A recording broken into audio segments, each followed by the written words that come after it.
దారిద్ర్య రేఖకు దిగునటువంటి పేద మధ్యతరగతి బడుగు బలహీన వర్గాల విద్యార్థుల వ్యతిరేక ప్రభుత్వము ఈ కాంగ్రెస్ రేవంత్ రెడ్డి ప్రభుత్వం అని ఏబీపీ నుంచి తెలియజేస్తున్నాం.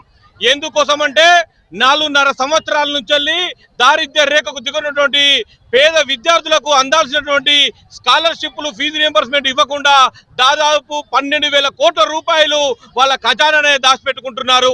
అరే విద్యార్థుల యొక్క హక్కు, విద్యార్థులకు సంబంధించిన హక్కును కూడా కాల రాస్తూ ఈ ప్రభుత్వం చేస్తున్నటువంటి ద్వంద్వ వైఖరిని వ్యతిరేకిస్తూ ఈ రోజు కాంగ్రెస్ ప్రభుత్వం పైన ఏబీపీ యుద్ధాన్ని ప్రకటిస్తుంది. ఎందుకోసం అంటే విద్యార్థులు చదువుకోక ఉద్యోగం లేక, చదువుకున్న తర్వాత ఫీజులు కట్టలేక సర్టిఫికెట్లు తీసుకోలేని పరిస్థితి నెలకొన్నది రాష్ట్రంలో.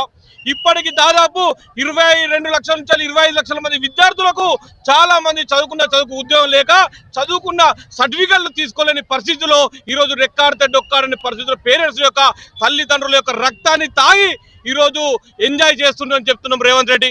ఈరోజు విద్యార్థుల భవిష్యత్తును ఈరోజు బంగారు భవిష్యత్తు తీర్చిద్దని మాటలకే పరిమితమై శంకుస్థాపనలకే పరిమితమైనటువంటి ఎడ్యుకేషన్ మినిస్టర్ ఉన్నటువంటి రేవంత్ రెడ్డి మీకు సమంజసమా అని ఏపీ నుంచి అడుగుతున్నాం. త్వరితగతినగా స్కాలర్షిప్లు 12,000 కోట్ల రూపాయలు విడుదల చేయకపోతే అదే విధంగా విద్యా వాతావరణం సంక్షోభంలో కొట్టుమిట్టాడుతుంది. రాష్ట్రంలో అడుగడుగున సమస్యలతోటి విలయతాండం చేస్తుంది. వీటిని త్వరితగతిన పరిష్కరించకపోతే నీ పీఠాలు కదిలేటట్టు, నీ అసెంబ్లీని బద్దలు కొట్టైనా, నీ సెక్రటరీని బద్దలు కొట్టైనా ఈ రోజు నీ పీఠాన్ని కదిలించేటట్టు మీ యొక్క ప్రభుత్వాన్ని కుప్పకూల్చేంత వరకు ఏబీపీ యుద్ధాన్ని ప్రకటిస్తుందని తెలియజేస్తున్నాం. ఈ రోజు విద్యార్థుల భవిష్యత్తు అంధకారంలో నెలకొన్నది. వాళ్ళకు చావో రేవో అర్థం కాని పరిస్థితి ఉన్నది. ఇప్పటికైనా నీకు మార్పు రాకపోతే నీ యొక్క ప్రభుత్వం కుప్పకూలగా మారదని విద్యార్థులు తలుచుకుంటే నీ ప్రభుత్వం ఒక లెక్కనని ఈ రోజు తెలియజేస్తున్నాము.